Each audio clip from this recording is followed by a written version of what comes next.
saw this place as I was driving. I just had to pull off for just a second, just to give you an example. You know, it absolutely looks like a just junk hole.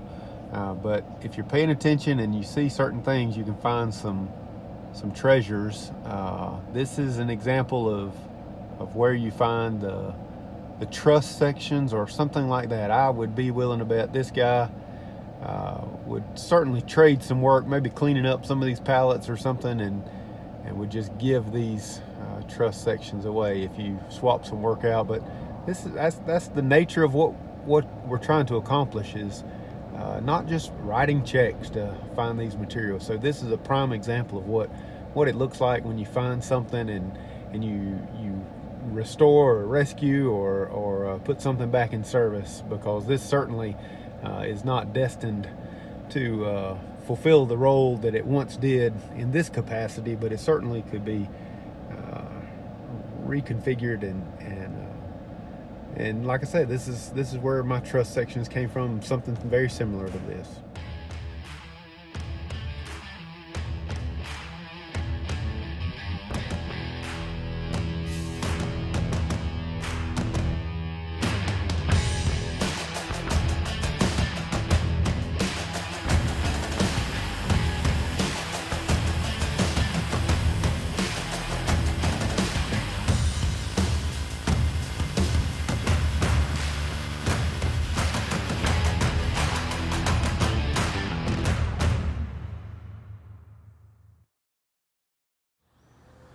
I think this is maybe the best view.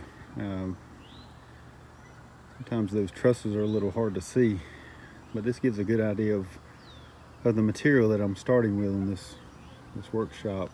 These actually used to support the roof deck of a project that we were working on and had some demolition, so about 30 of these sections got taken out.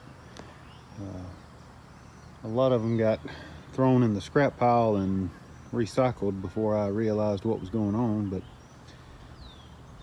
something about the Fred Sanford in me couldn't stand that, and so I pulled them out. I actually stored them for a while. I wasn't sure exactly what I was going to do with them, but it really registered with me. I started thinking about using them as a part of a workshop, and then I just started drawing it up in AutoCAD, and one thing led to another. You can really see the connections. We fabricated some plate that established the angle for these connections where it's hard to call it a column, it's the same material, but the truss that has been turned vertically, I guess, connects with the truss that is set at an angle. We actually made plates and welded those connections.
need a hitcher truck.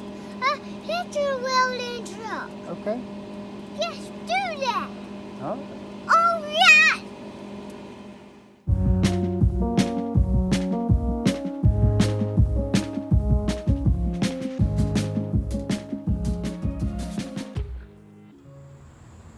I've been able to make some observations just for, if I had to do it again, things that I would do differently. I actually have a have a little bit of a plan to build another one of these and use it more as a cabin. And so the whole time while I am building it, I'm trying to think about how that I would build it better or build it differently next time. And one of the things that I've realized that has really benefited me on this particular build is the fact that I've been able to use some of the equipment that we have on a job. Like I used a backhoe that was on a project that we're working on close by, and that certainly helped remove all the stumps and level up the slab. And I was able to take advantage of that. Also the boom truck that I used to set these truss sections. So the height of the eave right there is almost 13 feet, and then at the peak is 18 feet. So what I did, I originally set these columns, anchored them down, plumbed them up, got them just like I wanted them. Put a couple 2x4s at the time is what I had between them, separating them, making sure they were the right distance separated, the same distance at the bottom. I separated them at the top. And then I installed these rebar cross braces, and I'll detail that a little bit later, how that worked, and a couple of complications that have shown up since. But what I've realized is that, when I set those columns, and so I had that column basically standing there, and then on this side I had that column standing there, I welded the top, you can't see that one, I welded the top section while it was on the ground, and then I hoisted this entire section from there to there. I hoisted that using the boom truck.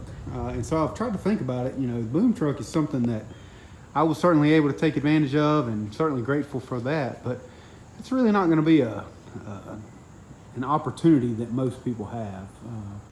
One of the things that I realized that I could have done differently was could have stood these columns up, each of the columns, and I could have gone ahead and installed all of the horizontal girts all the way around. You could have then installed the X bracing. I could have made a really stout and rigid wall assembly. Hard time showing it, but I believe right here where the column and the roof truss system come together, there are two plates right there. The one plate is welded to the top of the column, one plate is welded to the toe of the truss. Whenever I hoisted it in place, I welded that together.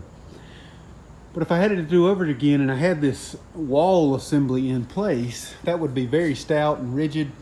I wish that I had welded a hinge right there. Maybe not even a hinge, but a couple of sections of pipe, maybe two pieces of pipe welded to the column, and then a piece of pipe in between those two that was welded to the truss assembly that a bolt could have passed through.